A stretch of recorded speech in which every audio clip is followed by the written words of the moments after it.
So good day again, students. So we are now in our second quarter. This is our sixth module.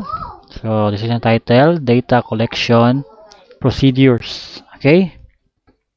So now we are ready to deploy our questionnaires to our respondents.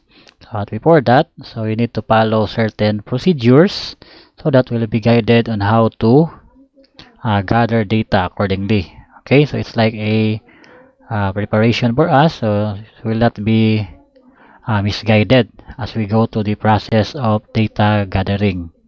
Okay, so in this module, we have this following competency: plans, data collection, procedures. Okay.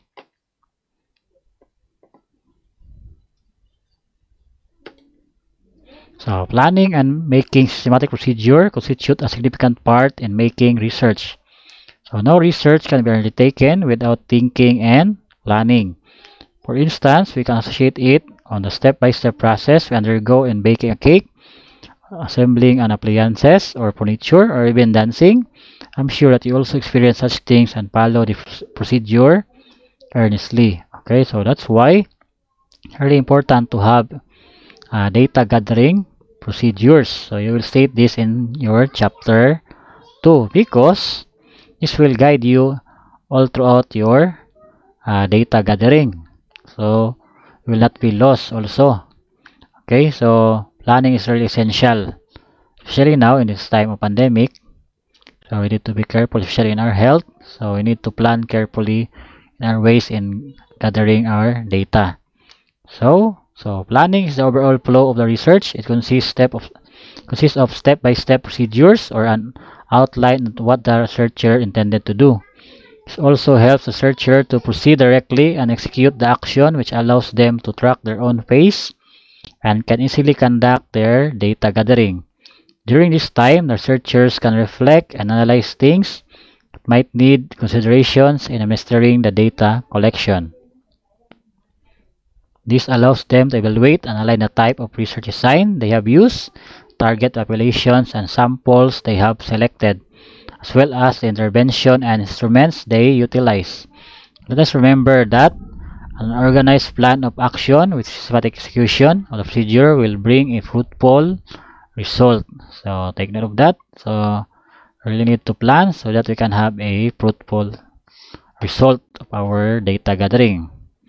Okay, so let's have these warm-up activities. So here, circle the words which you think are related to data collection procedures. So take note, there are 15 words. So I think you're familiar with this. Okay. Okay, I'll give you time to answer.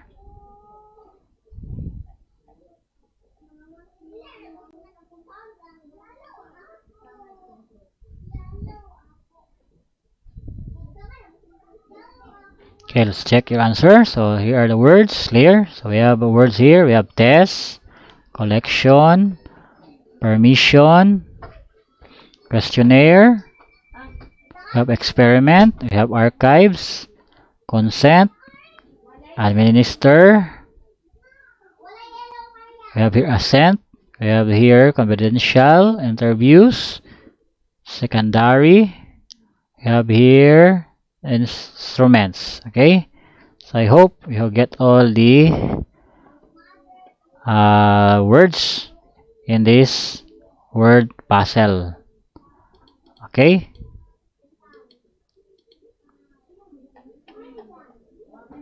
okay, let's go back to our lesson. So let's now proceed.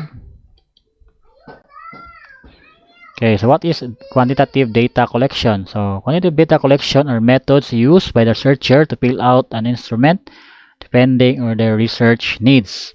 So these are techniques in basically obtaining data to be used in research study. This is by Johnson and Christensen, 2014. So we have these different types of data collection. We have tests, we have questionnaires, we have interviews, archives or secondary data, and then we have these experiments. So we have these 5 types of data collection. Okay, so in the test, we have respondents perform behavior design to measure their ability or degree of skill. And in questionnaires, so So they fill out self-report instrument.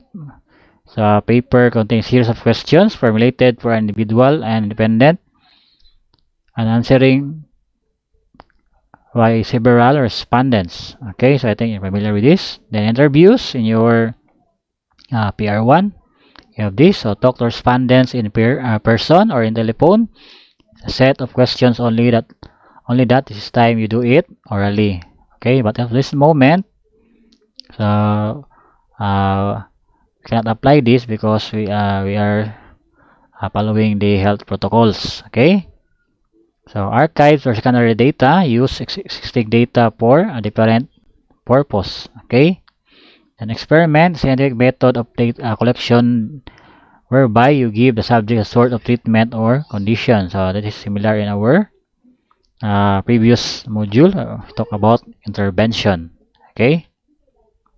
So in short, methods of data collection are techniques that you as a researcher physically uses to obtain research data from your research respondents. Thus, you must pay attention to the construction of your data collection instrument that is used to collect data to make it sure it works well and aligned to your research needs. Okay, let's go now. Planning your data collection procedures. Data collection procedure is a detailed document that describes the exact steps as well as a sequence that needs to be followed in gathering the data. So this procedure is important so that you can ensure that everyone on the group or in the team are on the same page with regards to the data gathering plan. It assures you that the information is transmitted correctly to the people in the organization institution you would like to conduct. In general, the purpose of making this plan is to make sure that the data collected are meaningful and valid. So you need this data collection procedure for you to become efficient by not wasting time and resources. So there is no general format on the step-by-step process in planning quantitative data collection. So here are the following steps. So by Creswell and Chua. Okay, so we have here for tests and questionnaires interview. So step 1, you need to prepare the self-made instruments or adapted or cite the seek permission of the authors of the instruments that will adapted in the study. Okay, so then step 2, determine the respondents of the study. So in collecting your data, you should know who your target respondents are in conducting your study. So it will depend on what study you have. Example, we have here this research title, Awareness of Secondary Students on Coronavirus Disease or COVID-19.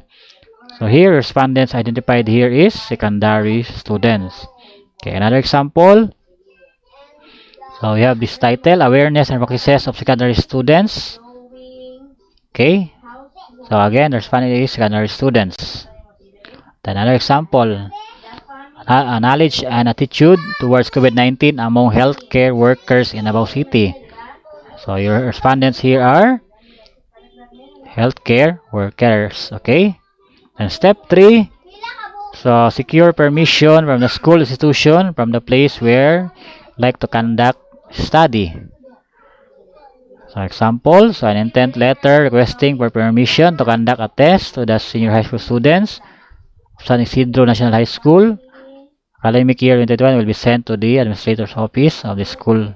Okay, so I think this is already discussed in our discussion in informed consent in our previous module. Okay, example 2, so another again sample of letter permission.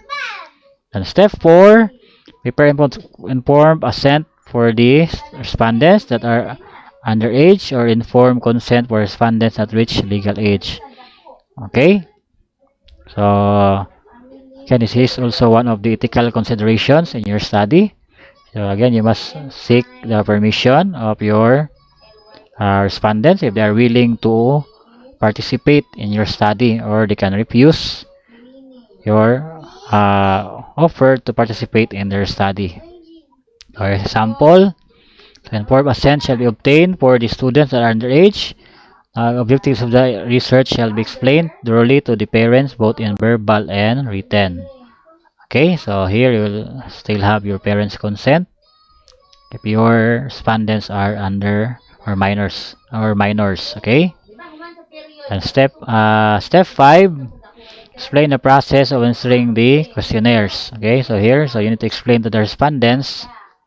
So what would be the process in answering your questionnaires? Okay. For example, here, the searcher will personally conduct the interview through survey questionnaire responses and shall be recorded with confidentiality. Then another, the questionnaire shall be distributed to the selected respondents during one of their classes with the permission of the school head or facilitating teacher.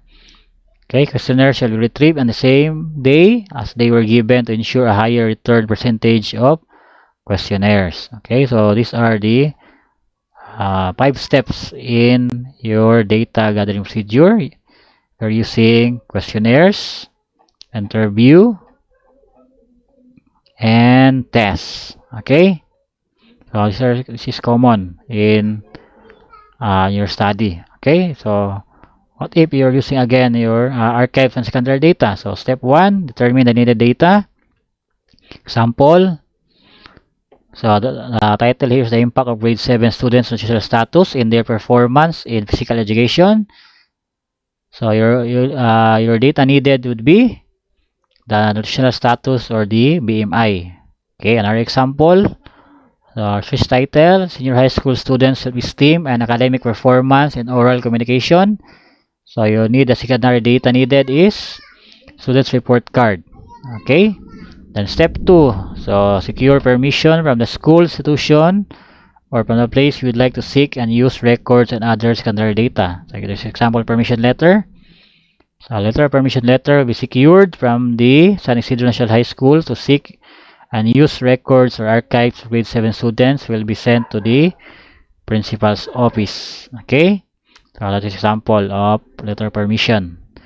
Again, this is already stated in your informed consent in our previous discussion. So we have already a template of it. So you just need to follow the template and replace the data that would suit your study. Okay, step 3, request permission to the person in charge or authorized person and explain the objectives of the study. Okay, so absolutely you will explain what is the objective of the study so it will be clear to your respondents and also to the person in charge of the school when you like to ask permission. So what is really the objective of the study? Okay, so it's also one also of the ethical considerations. Okay, so you must clearly state your intentions when conducting your research. Okay. In step 4, explain the process of administering the instrument. So the researcher will gather the records archives for tallying, analyzing, and interpreting. Confidentiality shall be observed when using the data. So as you observe, this is always present here, confidentiality, because it is for ethical considerations. Okay. Okay. So those are the steps in gathering data using secondary or archives data. Okay, what if for experiment? So step 1, determine the respondents of the study.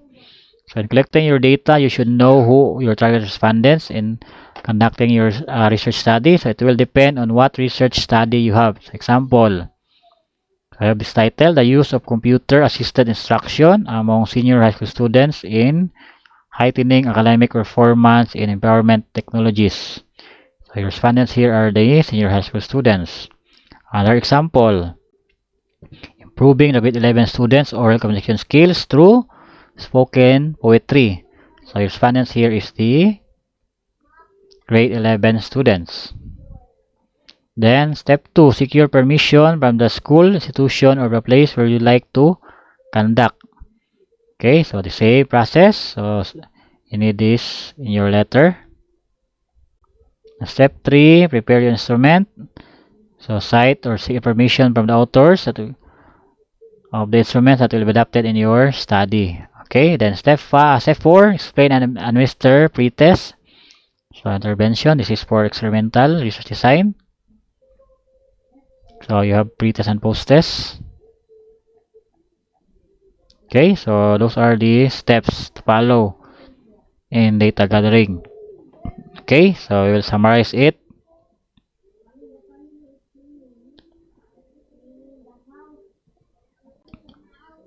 Okay, so I'll summarize our concepts here, or the steps.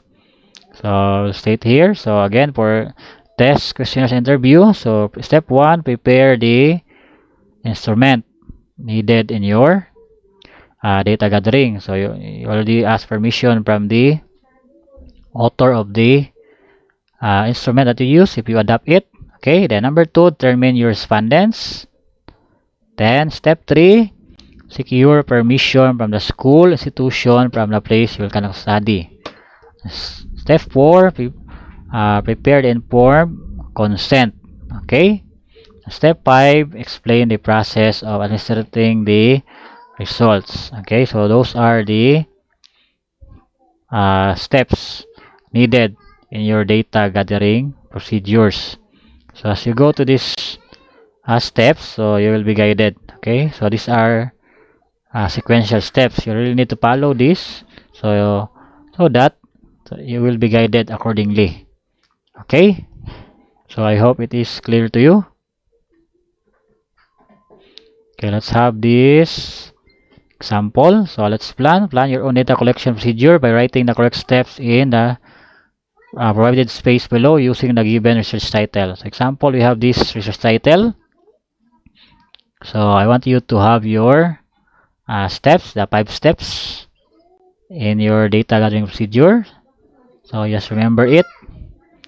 Okay. So we have here then for number 2, awareness and practice of secondary students. Okay, so you answer this.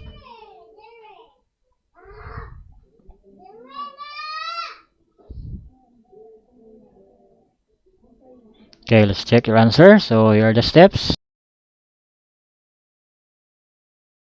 Okay, here are the steps. So number 1, so step 1 would be self-constructed instrument shall be used in gathering the data. Then number 2, the searcher will secure permission from barangay captain of San Juan to conduct a survey questionnaire on COVID-19 awareness. So again, it depends on where the place you will conduct your study. Okay, so example only. So this is the search local. Then step 3, informed consent shall be obtained for the respondents that are underage. So the objectives of the study shall be explained to the parents, and informed consent shall be also given to the respondents that reach legal age. Okay, the number 4, step 4, the researcher will personally conduct the survey questionnaire, and responses shall be recorded for tallying, analyzing, and interpreting. Okay, so I hope it is clear to you the steps in data gathering. Okay. Okay, so you make these exercises in planning your data collection following the steps there stated. So just have the 4 steps. Okay, so following. So just skip step 1, which is preparing, because I think you already prepared that. So you proceed to step 2, which is already in here. So terminal respondents. So you start here. Then second, seek permission. Third, prepare inform assent form. Then 5, explain the process. So you have this. Just follow these 4 steps. Okay, in answering this exercise. Okay. So I hope it is clear to you. Okay, so if you have questions and clarifications about our discussion, so you can PM me in my Facebook account. Okay, so see you in our next discussion.